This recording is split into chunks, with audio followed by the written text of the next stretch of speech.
जय हिंद दोस्तों, मैं कुंदन कुमार आपका स्वागत करता हूं सर्च टॉपर्स इस परिवार में। दोस्तों, हम लोगों ने पहले क्लास में देखे थे रियल नंबर और अच्छे तरीके से उसको समाप्त किया था। आज सेकंड क्लास में देखने वाले हैं बहुपद। बहुपद से जो भी महत्वपूर्ण ऑब्जेक्टिव आते हैं, ऑब्जेक्टिव प्रश्न को ही देखेंगे आज की इस क्लास में। तो क्लास को शुरू करते हैं, ठीक है। तो दोस्तों, सर्च टॉपर्स आप लोग के लिए ही आया है, तो अगर आप लोग को क्लास अच्छी लग रही है तो इस परिवार से जुड़ना ना भूलें।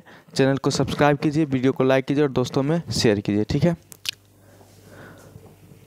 तो आज का पहला प्रश्न है, निम्नलिखित में कौन एक बहुपद है। देखिए, बहुपद होने के लिए जो भी चर राशि होगी, ठीक ना, उसका घात जो है या फिर जो वो चर राशि जो होगा वो कभी भी बट्टा में नहीं होना चाहिए। जैसे हो गया 1/x या किसी भी प्रकार से, जैसे 1/x²। यानी कि चर राशि जो होगा, चर राशि बट्टा में नहीं होना चाहिए, बट्टा में नहीं होना चाहिए, ठीक है। दूसरा चीज़ ये कि चर राशि का घात, चर राशि का घात ऋणात्मक नहीं होना चाहिए।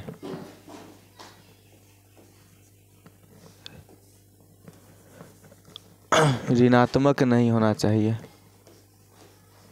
ऋणात्मक नहीं होना चाहिए, ठीक है। और भी है, जैसे कि चर राशि का घात जो होना चाहिए, चर राशि, एक तो चर राशि बट्टा में नहीं होना चाहिए, चर राशि का घात ऋणात्मक नहीं होना चाहिए, और चर राशि का जो घात है भिन्न संख्या नहीं होना चाहिए, ठीक है। तो देखिए, और भी है, जैसे चर राशि रूट में नहीं होना चाहिए, चर राशि रूट में नहीं होना चाहिए, यानी कि वर्गमूल में नहीं होना चाहिए, ठीक है, या घनमूल जो भी है रूट में नहीं होना चाहिए, तब जाके वो बहुपद हो जाएगा।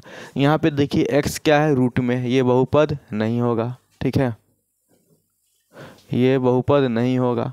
यहाँ देखिएगा ऑप्शन बी, x का पावर 2 है, x यानी कि चर राशि जो है नहीं, ये बट्टा में है, यानी कि जैसे कि 1/x होता है या फिर 1/x², उस प्रकार का भी नहीं है। और चर राशि का घात ऋणात्मक भी नहीं है, देखिए 2 है इसका घात, इसका घात 1 है। तीसरा कंडीशन है कि इसका घात भिन्न भी नहीं होना चाहिए, जैसे कि कभी कभी x के घात ऐसे दे दिया जाता है 1/3 या x के पावर 2/5, तो इसका जो घात है भिन्न में नहीं होना चाहिए, वो भी ठीक ठाक है। उसके बाद चर राशि रूट में नहीं होना चाहिए, तो देखिए चर राशि का गुणांक है रूट में, लेकिन चर राशि रूट में नहीं है, यानी कि सभी कंडीशन को फॉलो ये ऑप्शन नंबर बी कर रहा है, तो ऑप्शन नंबर बी हमारा राइट आंसर हो जाएगा, ठीक है। ऑप्शन सी में देखिएगा तो x क्या है, रूट में है, तो ये भी बहुपद नहीं होगा। ऑप्शन नंबर डी में देखिएगा तो x क्या है, बट्टा में, तो ये भी बहुपद नहीं होगा। ऑप्शन बी जो हो जाएगा हमारा राइट आंसर हो जाएगा, ठीक है। नेक्स्ट क्वेश्चन देखेंगे। नेक्स्ट क्वेश्चन है, बहुपद px = x² - 2x - 3 के शून्य क्या है। तो शून्य के निकालने के लिए क्या करते हैं, जो पहले बहुपद लिखा हुआ है उसको लिख दीजिए, x² - 2x - 3। अब क्या करना होता है, बीच वाला को इस प्रकार से तोड़ना होता है कि जोड़ने या घटाने पर बीच वाला आए और उसको गुना करने पर ये पहला और तीसरा के गुना के बराबर आना चाहिए, ठीक है। तो पहला तीसरा का गुना करेंगे तो कितना आ जाएगा, -3x²। तो -2x को कैसे तोड़ सकते हैं, तो देखिए -2x को अगर हम -3x और +x में तोड़ दें तो -3x और x मिलके -2x भी हो जाएगा, और -3x को x से गुना कर देंगे तो -3x² भी हो जाएगा। तो बीच वाला को इसी प्रकार से तोड़ना है, ठीक है। बाकी जो बच गया -3, उसको -3 लिख दीजिए। अब ये दोनों में क्या कॉमन नज़र आ रहा है, x कॉमन है, x कॉमन ले लीजिए, क्या बचा x -3, इसमें कुछ कॉमन नहीं है, एक कॉमन ले लीजिए, ठीक है। क्या बच गया, x -3। अब दोनों में क्या कॉमन नज़र आ रहा है, x -3, तो इसमें क्या बच गया, x बच गया, और इसमें से x -3 निकल गया तो क्या बच गया, 1 बच गया। अब शून्य के निकालने के लिए क्या करेंगे, इसको 0 के बराबर करेंगे, ठीक है। तो x -3 को भी 0 के बराबर करना पड़ेगा और x + 1 को भी 0 के बराबर करना पड़ेगा। तो यहाँ से x का वैल्यू कितना निकल गया, 3 आ गया और यहाँ से x का वैल्यू -1 आ गया जो कि हमारा शून्य है। तो क्या आया 3 और -1 जो कि ऑप्शन नंबर सी में है। तो हमारा option number C right answer हो जाएगा। ठीक है, नेक्स्ट क्वेश्चन देखेंगे। बोल रहा है यदि किसी बहुपद px का एक शून्यक 3 है तो वह बहुपद निम्नलिखित में से किससे विभाज्य होगा। ठीक है, यहाँ पे बहुपद का एक शून्यक दे दिया गया है। ठीक है, तो पूछ रहा है कि वो बहुपद जो होगा किससे विभाजित होगा।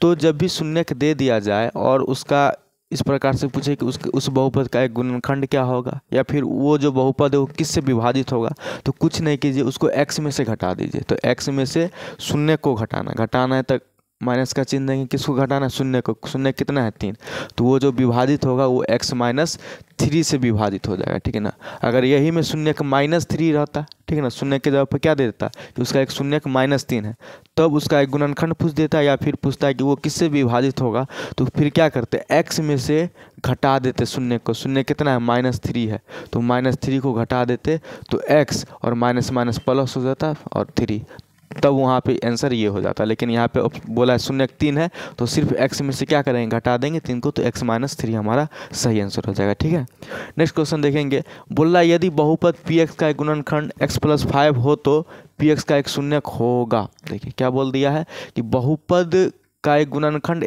क्या है, x + 5 है, तो उसका एक शून्यक क्या होगा। तो जो भी गुणनखंड दिया रहेगा उसको 0 के बराबर कर दी, क्योंकि हमको शून्यक निकालना है। ठीक है, तो शून्यक निकालना है तो उसको क्या करेंगे, गुणनखंड को शून्य के बराबर कर देंगे, यानी कि 0 के बराबर।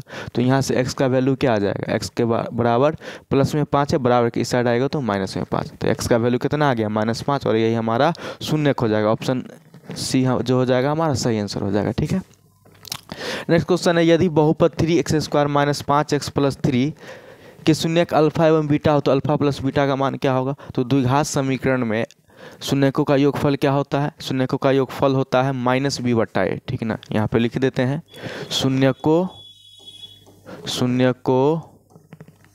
का योगफल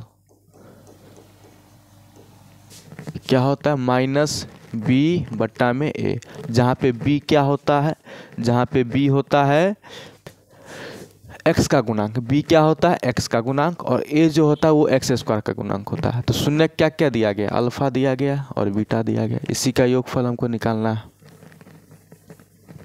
ठीक है,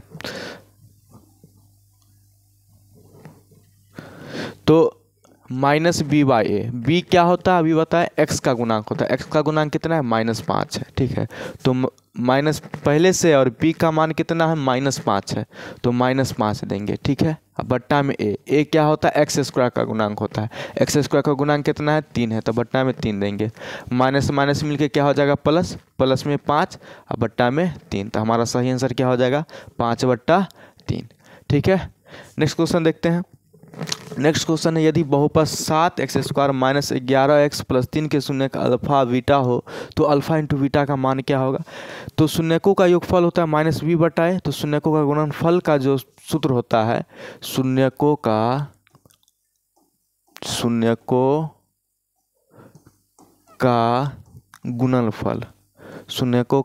गुणनफल वो होता है c/, क्या होता है, c/, जहाँ पे c क्या होता है, c होता है अचर पद और a होता है x² का गुणांक। तो शून्यकों का गुणनफल यानी कि अल्फा × बीटा, अगर एक शून्य का अल्फा होगा और एक बीटा होगा तो शून्य का गुणनफल क्या हो जाएगा, अल्फा × बीटा किसके बराबर होगा, c/a। तो c जो होता है अचर पद, इसमें अचर पद कितना है, यही अचर पद होता है, अचर पद का मान 3 है, तो 3 और बट्टा में a क्या होता है, x² का गुणांक, तो x² का गुणांक कितना है, 7 है, तो बट्टा में आ जाएगा 7। तो सही आंसर हमारा क्या हो जाएगा, 3/7। ठीक है, option number D is the right answer. Next question देख लीजिएगा। नेक्स्ट क्वेश्चन है। यदि अल्फा बीटा गामा त्रिघाती बहुपद है, अब तक देखे थे द्विघाती बहुपद का क्वेश्चन, अब आ गया है त्रिघाती बहुपद का क्वेश्चन। तो त्रिघाती बहुपद यहाँ पे क्या है, 5x³ प्लस में 11x² माइनस में 8x + 6 है, इसका शून्यक है। ठीक है ना, इसका शून्यक अल्फा बीटा और गामा क्या है, इस बहुपद का शून्यक है। तब हमसे पूछा है अल्फा × बीटा × गामा। तो त्रिघाती बहुपद में ध्यान रखिएगा, त्रिघाती बहुपद में तीनों कंसेप्ट हम लिखा देते हैं अभी। त्रिघाती बहुपद में शून्यकों का योगफल, अगर उसका एक शून्यक अल्फा है, एक बीटा और एक गामा, तो शून्यकों का योगफल जो होता है -b/a के बराबर होता है, -b/a ए, जहाँ पे बी क्या होता है, बी होता है एक्स स्क्वायर का गुणांक, एक्स स्क्वायर का गुणांक, और ए जो होता है वो होता है एक्स क्यूब का गुणांक। ठीक है, उसके बाद दो दो करके शून्यकों का योगफल क्या होता है, मतलब दो दो शून्यकों को गुना करके जब जोड़ा जाएगा तो वो क्या होता है, alpha into beta, beta into gamma plus gamma into alpha. ये होता है सी बट्टे ए के बराबर, जहाँ पे सी क्या होता है, एक्स का गुणांक होता है, सी एक्स का गुणांक होता है, और ए जो होता है वो एक्स क्यूब का गुणांक होता है। ठीक है, उसके बाद शून्यकों का गुणनफल अगर पूछ दे, अगर एक अल्फा है एक बीटा है एक गामा, शून्यकों का गुणनफल पूछ दे तब होता है माइनस डी बट्टे ए के बराबर, जहाँ पे डी क्या होता है, अचर पद होता है, अचर पद, और ए क्या होता है, एक्स क्यूब का गुणांक होता है। इस बात को ध्यान में रखिएगा। ठीक है, इसमें से कोई भी पूछ सकता है, जैसे कि इसमें पूछ दिया है कि शून्यकों का गुणनफल क्या होगा, alpha into beta into gamma, तो alpha into beta into gamma किसके बराबर होता है, माइनस में डी बटा ए। डी क्या होता है, अचर पद, इसमें अचर पद कितना है, 6 है, तो डी के जगह पर देंगे 6, और ए क्या होता है, एक्स क्यूब का गुणांक होता है, एक्स क्यूब का गुणांक कितना है, 5 है, तो बट्टा में 5 दीजिए, तो कितना आ गया, माइनस में 6 बट्टे में 5। ठीक है, option number D is the right answer. ठीक है, इस टाइप का कोई भी क्वेश्चन आएगा तो आप बना सकते हैं। ठीक है, नेक्स्ट क्वेश्चन देख लीजिए। नेक्स्ट क्वेश्चन, यदि द्विघात बहुपद px इस प्रकार हो कि p1 का मान -6 है, इसके शून्यकों का योगफल 4 एवं गुणनफल -3 है, तो px क्या होगा। तो अगर शून्यकों का गुणनफल दे दिया जाए और शून्यकों का गुणनफल और योगफल दे दिया जाए, तब द्विघात बहुपद का जो सूत्र होता है वो इस प्रकार से, एक्स स्क्वायर माइनस में alpha plus beta into x plus में अल्फ़ा इंटू बीटा। ठीक है, जब शून्यकों का योगफल और शून्यकों का गुणनफल दे दिया जाए, या फिर शून्यक ही दे दिया जाए और तब हमसे पूछेगा कि द्विघात बहुपद क्या है, तब वहाँ पे इस सूत्र को अप्लाई करेंगे। तो एक्स स्क्वायर की जगह पे एक्स स्क्वायर, ठीक है, माइनस शून्यक का योगफल ही डायरेक्ट यहाँ पे दे दिया गया है, यानी कि अल्फ़ा और बीटा का मान बैठाने की कोई आवश्यकता नहीं है। अल्फ़ा प्लस बीटा का मान डायरेक्टली दे दिया गया, कितना है, 4 है, तो 4 और x है तो x प्लस में अल्फ़ा इंटू बीटा, यानी कि शून्यकों का गुणनफल का भी मान डायरेक्टे दे दिया गया -3। अल्फ़ा बीटा का मान बैठाने का कोई आवश्यकता नहीं है, तो यहाँ पे -3 दे दीजिए, तो आ गया एक्स स्क्वायर माइनस 4x और प्लस माइनस मिलके -3। ऑप्शन नंबर कौन सा मैच कर रहा है, x square minus 4x minus 3, option number A is the right answer हो जाएगा। ठीक है, अगला क्वेश्चन है, यदि px और gx कोई दो बहुपद है जहां gx 0 के बराबर नहीं हो, भाजक है, भागफल qx है, शेषफल rx है, तो विभाजन एल्गोरिदम से कौन सा कथन सत्य है। तो विभाजन एल्गोरिदम क्या कहता है कि भाज्य जो होता है, भाज्य वो बराबर होता है भाजक गुना भागफल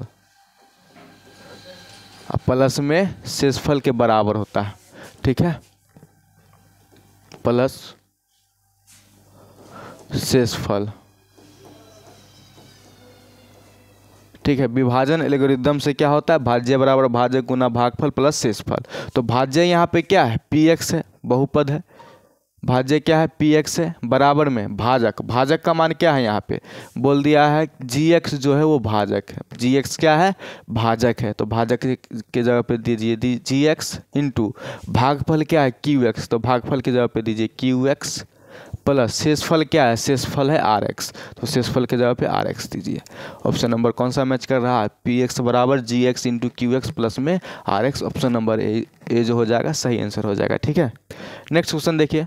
नेक्स्ट क्वेश्चन है, द्विघात बहुपद x square minus 13x plus 36 के शून्यक है। तो शून्यक निकालना सिखाए थे, देखिए कैसे शून्यक निकालेंगे, एक्स स्क्वायर है माइनस 13x है प्लस में 36 है, तो ये जो बीच में जो -13x है, ठीक है, बीच में जो -13x है, इसको इस प्रकार से तोड़ना है कि जोड़ने या घटाने पे -13x आ जाए, लेकिन गुना करने पर क्या आ जाए, ये दोनों के गुना के बराबर आ जाए। ठीक है ना, गुना करने पर क्या आ जाए, ये दोनों के गुना के बराबर आ जाए। ठीक है, यानी कि एक्स स्क्वायर और प्लस 36 को गुना करेंगे कितना हो जाएगा, 36x स्क्वायर।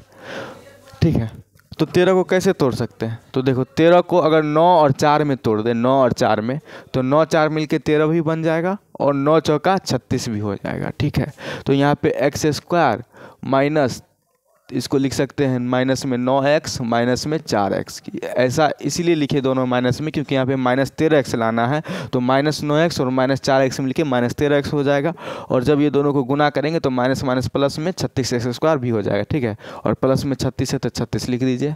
अब यहाँ से x कॉमन लेंगे तो क्या बचेगा, x माइनस में 9, यहाँ से 4 कॉमन लेंगे ये दोनों में, क्या बचेगा, x माइनस में 9, दोनों में x माइनस 9 कॉमन ले लीजिए, बच गया x और ये बच गया माइनस में 4। शून्य के निकालना है, क्या करेंगे, इसको 0 के बराबर करेंगे। अब यहाँ से x माइनस 9 को भी 0 के बराबर करना होगा और x माइनस 4 को भी 0 के बराबर करना होगा। तो यहाँ से x का वैल्यू कितना आ गया, 9 आ गया, यहाँ से x का वैल्यू 4 आ गया, जो कि हमारा क्या हो जाएगा, शून्य हो जाएगा। तो शून्य क्या हो जाएगा इस बहुपद का, 9 और 4, ऑप्शन नंबर सी, 4 और 9। ठीक है, यही हमारा राइट आंसर हो जाएगा। ठीक है, नेक्स्ट क्वेश्चन देखिए। नेक्स्ट क्वेश्चन है, निम्नांकित में कौन बहुपद नहीं है? क्या पूछा है, निम्नांकित में कौन बहुपद नहीं है? कहने का मतलब ये हो गया कि इसमें से 3 गो ऑप्शन जो होगा वो बहुपद होगा और एक ऐसा ऑप्शन है इसमें जो बहुपद नहीं है, हमको उसी को ढूंढना है। तो पहला क्वेश्चन में क्या कॉन्सेप्ट बताए थे, ये देख सकते हैं। पहला क्वेश्चन में क्या कॉन्सेप्ट बताए थे कि चर राशि जो है वो बट्टा में नहीं होना चाहिए। ठीक है, यानी कि जैसे कि 1/x लिखा होता है, 1/x स्क्वायर, ऐसा नहीं होना चाहिए। चर राशि का घात ऋणात्मक नहीं होना चाहिए, जैसे कि कभी कभी लिख दिया जाता है x के पावर -5, इस प्रकार से नहीं होना चाहिए। चर राशि का घात जो होगा वो भिन्न नहीं होना चाहिए, जैसे कि x के पावर 1/3, x के पावर 2/3, इस प्रकार से नहीं होना चाहिए। चर राशि जो रूट में नहीं होना चाहिए। तो ये सभी कंडीशन को कौन फॉलो करा, देख सकते हैं आप। देखिए यहाँ पे ये जो है ऑप्शन नंबर डी, यहाँ पे क्या है, चर राशि जो है वो बट्टा में है, और जब भी चर राशि बट्टा में आ जाता है इसका मतलब वो बहुपद नहीं होगा। बाकी सब देख सकते हैं, यहाँ पे एक्स स्क्वायर है, x है, x स्क्वायर है, x है, x क्यूब है, x स्क्वायर है, x, वो सभी कंडीशन को फॉलो कर रहा है। और ये जो ऑप्शन नंबर डी है, यहाँ चर राशि जो बट्टा में, और बट्टा में जब भी चर राशि आ जाता है तो वो बहुपद नहीं होता, इस बात को ध्यान रखिएगा। ठीक है, नेक्स्ट क्वेश्चन है, त्रिघात बहुपद का व्यापक रूप क्या होता है? तो त्रिघात बहुपद का व्यापक रूप होता है ax³ प्लस में bx² प्लस में cx प्लस d। ठीक है, त्रिघात बहुपद का व्यापक रूप क्या होता है, ax³ प्लस में bx² प्लस में cx प्लस में d। और द्विघात बहुपद का व्यापक रूप पूछ दे तो क्या होगा, ax² प्लस में bx प्लस में c। ये होता है द्विघात बहुपद का व्यापक रूप और ये होता है त्रिघात बहुपद का व्यापक रूप। ठीक है, यानी कि वो किस फॉर्म में रहता है, बस ये समझना है। ठीक है, नेक्स्ट क्वेश्चन है, यदि द्विघात बहुपद x² - 5x + 6 का एक शून्यक 2 है तो उसका दूसरा शून्यक क्या होगा? ठीक है, तो इसको कई तरीके से बना सकते हैं, ठीक है ना। या पहला ये है कि अगर उस मेथड से जाना चाहिएगा तो डायरेक्ट इसका शून्यक निकालिए, एक तो हमको पता है, दूसरा भी पता चल जाएगा। और जब एक शून्यक हमको दे दिया गया है तो डायरेक्ट हम कॉन्सेप्ट से निकाल लेंगे, काहेला इसको सॉल्व करेंगे। तो शून्यकों का योगफल, एगो शून्यक जैसे मान ले तो 2 है, एगो को अल्फा मान लेंगे। शून्यकों का योगफल क्या होता है, माइनस में b/a होता है ना। तो 2 प्लस में अल्फा ये किसके बराबर हो जाएगा, माइनस b क्या होता है, x का गुणांक होता है, x का गुणांक कितना है, -5 है। ठीक है, तो -5 बट्टा में a का वैल्यू कितना है, a क्या होता है, x² का गुणांक, x² का गुणांक कितना है, 1 है, तो बट्टा में 1 दीजिए। तो 2 प्लस में अल्फा, इसका वैल्यू कितना हो गया, माइनस प्लस में 5, अल्फा का वैल्यू यहाँ से निकालेंगे तो 5, प्लस में 2 इधर आके माइनस में 2, तो इसलिए अल्फा का वैल्यू यहाँ से कितना निकल गया, 3। यानी कि एक शून्य का अगर 2 है तो दूसरा शून्य क्या निकल जाएगा हमारा, यहाँ पे 3 निकल जाएगा। ठीक है, नेक्स्ट क्वेश्चन देखेंगे, यदि अल्फा बीटा बहुपद px = 4x² + 3x + 7 के शून्यक है तो 1/अल्फा प्लस में 1/बीटा का मानेंगे। जब भी इस प्रकार का क्वेश्चन पूछे तो सबसे पहले शून्यकों का योगफल निकाल लीजिए। जब भी 1/अल्फा 1/बीटा का मान पूछे तो सबसे पहले क्या कीजिए, शून्यकों का योगफल निकाल लीजिए और उसके बाद शून्यकों का गुणनफल भी निकाल लीजिए। ठीक है, तो शून्यकों का योगफल क्या होता है अभी बताएं, -b/a।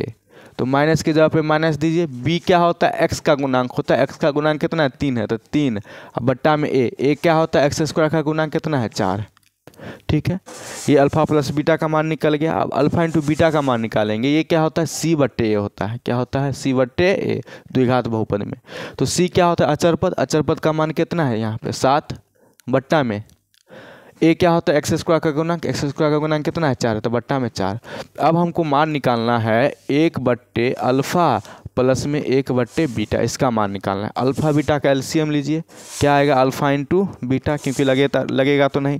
अल्फा से अल्फा खत्म, क्या बच गया, बीटा, प्लस में बीटा से बीटा खत्म, क्या बच गया, अल्फा।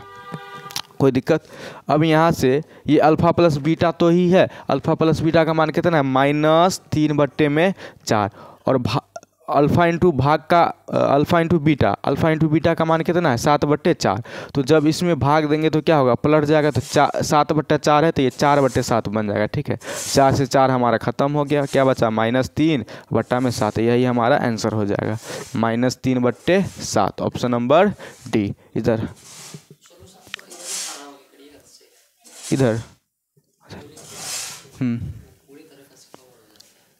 ठीक है।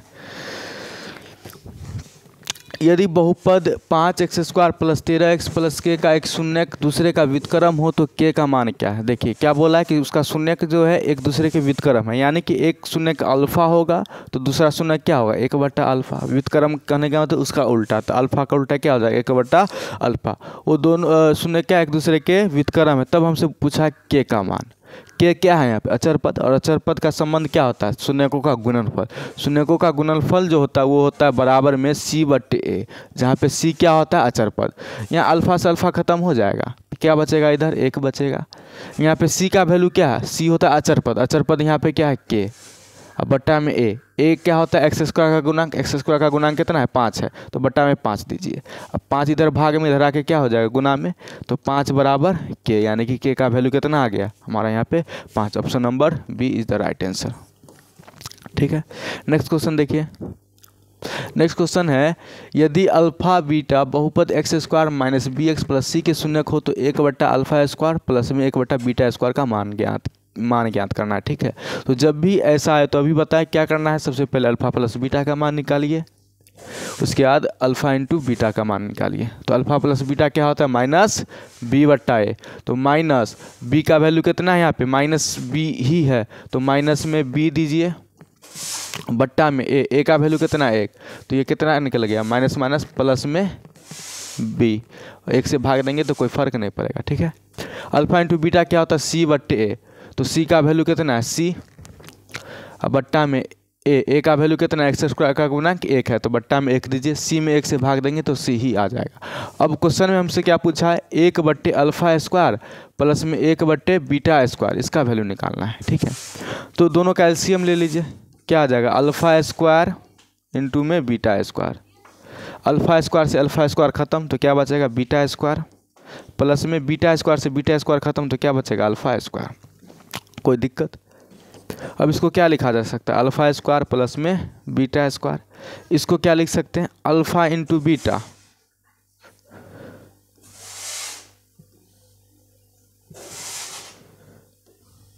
इसको लिख सकते हैं क्या, अल्फा इंटू बीटा, और दोनों में ना स्क्वायर है, अल्फा पर भी स्क्वायर है और बीटा में भी स्क्वायर। तो स्क्वायर को क्या कीजिए, कॉमन ले लीजिए और दोनों का होल कर दिए, होल का स्क्वायर चढ़ा दिए। अब यहाँ से ए स्क्वायर और प्लस बी स्क्वायर में नज़र आ रहा है, तो ए स्क्वायर प्लस में बी स्क्वायर का फॉर्मूला क्या होता है, ए स्क्वायर प्लस बी स्क्वायर जो फॉर्मूला होता है, ए प्लस बी का होल स्क्वायर माइनस में 2ab, ये फार्मूला होता है, इसको नोट कर लीजिएगा। ठीक है, तो यहाँ पे उसको इसी फार्मूला पे तोड़ेंगे। ठीक है, तो ये हो गया अल्फा प्लस ए प्लस बी का होल स्क्वायर पर, मतलब कि ए स्क्वायर प्लस बी स्क्वायर पर तोड़ेंगे तो क्या होता है, ए प्लस बी का होल स्क्वायर, यानी कि अल्फा प्लस बीटा का होल स्क्वायर माइनस में 2ab, तो 2 into alpha into beta, 2ab हो गया, बट्टा में अल्फा इंटू बीटा का स्क्वायर है, होल स्क्वायर, तो वो दे दीजिए।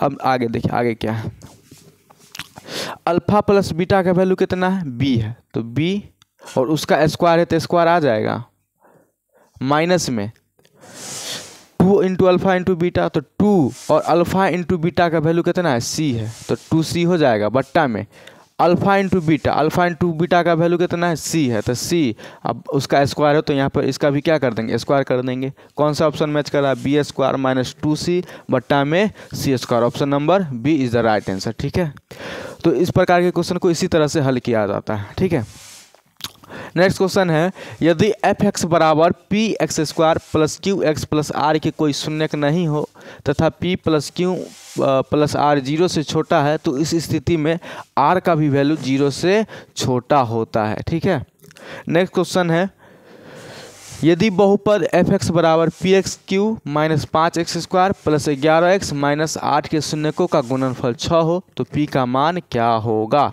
तो शून्यकों का गुणनफल त्रिघात बहुपद में क्या होता है बताए थे, शून्यकों का गुणनफल यानी कि alpha into beta into gamma जो होता है वो माइनस डी बट्टे ए के बराबर होता है। तो शून्यकों का गुणनफल कितना दे दिया गया है, उसका मान दे दिया गया 6 दे दिया गया है। ठीक है ना, और माइनस डी क्या होता है अचर पद होता है, अचर पद कितना इसमें दिया गया -8 दिया गया, तो डी के जगह पे -8 दीजिए बट्टा में ए क्या होता है एक्स क्यूब का गुणांक होता है, एक्स क्यूब का गुणांक क्या है पी है तो बट्टा में पी डाल दीजिए। ठीक है, कोई दिक्कत 6 पी जो है भाग में बराबर के इस साइड भेजेंगे कथी हो जाएगा गुना हो जाएगा यानी कि 6p हो जाएगा बराबर में माइनस माइनस मिलके प्लस में 8 हो जाएगा। यहाँ से p का वैल्यू निकालते हैं। ठीक है, तो इधर 8 है 6 गुना में इधर आके भाग में हो जाएगा तो 2 चौका 8 2 तिया 6, तो p का वैल्यू कितना निकल गया हमारा यहाँ पे 4/3। ऑप्शन नंबर क्या हो जाएगा, ऑप्शन नंबर डी हो जाएगा सही आंसर। ठीक है, अगला क्वेश्चन देखिए, अगला क्वेश्चन है यदि बहुपद एफ एक्स बराबर 2x cube plus 6 square minus 4x plus 9 के दो शून्य का गुणनफल 3 है तो तीसरा शून्य क्या होगा। तो शून्य जस्ट इससे पिछले वाले क्वेश्चन की तरह ही ये क्वेश्चन भी बनने वाला है। ठीक है ना, शून्यकों के गुणनफल का ही कॉन्सेप्ट लगेगा इसमें, क्योंकि इसमें शून्यकों का गुणनफल ही दिया गया, लेकिन यहाँ पे क्या दिया गया है सिर्फ 2 शून्यकों का गुणनफल दिया गया तब तीसरा शून्यक निकालना है। तो सबसे पहले सभी शून्यकों का गुणनफल किसके बराबर होता है alpha into beta into gamma किसके बराबर होता है माइनस डी बट्टे ए के बराबर होता है। इसमें से जैसे मान लेते हैं कि ई दोनों शून्यकों का गुणनफल दे दिया गया है। ठीक है, तो शून्यकों का गुणनफल कितना दे दिया 3 और तीसरा शून्यक हमको नहीं पता है तो गामा के जगह पर गामा ही रहने देते हैं बराबर है माइनस डी का वैल्यू कितना दे दिया गया अचर पद 9 है और बट्टा में ए का वैल्यू क्या है एक्स क्यूब का गुणांक 2 है तो ये बट्टा में क्या देंगे 2, तो वाई क्या हुआ अच्छा, तो गामा का वैल्यू यहाँ से क्या आ जाएगा -9 बट्टा में 2 और 3 इधर गुना में है इधर आके क्या आ जाएगा भाग में 3 से 9 काट देगा 9 3 तिया 9, तो इसीलिए यहाँ से गामा का वैल्यू जो हो जाएगा माइनस में 3/2 ये हमारा राइट आंसर हो जाएगा -3/2 ऑप्शन नंबर ए। ठीक है, नेक्स्ट क्वेश्चन है यदि अल्फा बीटा गामा बहुपद पी एक्स बराबर x cube plus b x square plus c x plus d के शून्यक हो तो 1/1 alpha plus 1 beta plus 1 gamma का मान क्या होगा। तो देखिए जब ये जो इसका मान हमको निकालना है 1 अल्फा प्लस में 1 बीटा प्लस में 1 गामा इसका वैल्यू निकालना है। यहाँ से एलसीएम लेंगे तो क्या आ जाएगा alpha into beta into gamma, alpha से अल्फा खत्म क्या बचेगा बीटा इंटू गामा प्लस में बीटा से बीटा खत्म क्या बचेगा अल्फा इंटू गामा प्लस में गामा से गामा खत्म क्या बचेगा अल्फा इंटू बीटा। ये क्या आ रहा है सबको सजा के लिखिए सिस्टमेटिक रूप से तो क्या alpha into beta beta into gamma plus में गामा इंटू अल्फा आ गया बट्टा में alpha into beta into gamma ये आ रहा है। तो सबसे पहले हमको इसका मान तो निकालना पड़ेगा तभी तो यहाँ पे उसका मान पुट करेंगे। तो 2 करके शून्यकों का योगफल यानी कि alpha into beta beta into gamma और गामा इंटू अल्फ़ा इसका वैल्यू क्या होता है c/में a होता है। इसका वैल्यू कितना होता है c/में a होता है, जहाँ पे c क्या होता है x का गुणांक क्या है c वही है और बट्टे में a क्या होता है एक्स क्यूब का गुणांक। तो इससे आगे यहाँ पे कुछ लिखने की आवश्यकता है नहीं, वही चीज़ है। उसके बाद alpha into beta into gamma का वैल्यू निकाल alpha into beta into gamma का वैल्यू निकालना है। ठीक है, वो क्या होता है माइनस में d/में a होता है। तो यहाँ पे वही है अचर पद भी डी ही है और एक्स क्यूब का गुणांक भी ए है, तो इससे आगे सॉल्व करने की आवश्यकता नहीं है। आगे सॉल्व कीजिएगा इसको, तो अल्फ़ा बीटा प्लस में बीटा गामा प्लस में गामा अल्फ़ा का वैल्यू कितना है, सी बट्टे ए है, और बट्टा में क्या हो जाएगा, alpha into beta into gamma का वैल्यू कितना है, माइनस में डी बट्टे ए। तो जब ये भाग करेंगे तो ये क्या होगा, पलट जाएगा, तो ये बन जाएगा माइनस में ए बट्टे डी। तो ए से ए ख़त्म हो गया, क्या बचेगा, माइनस सी और बट्टा में डी। यही हमारा आंसर हो जाएगा, माइनस सी बट्टा में D. Option number A is the right answer. ठीक है।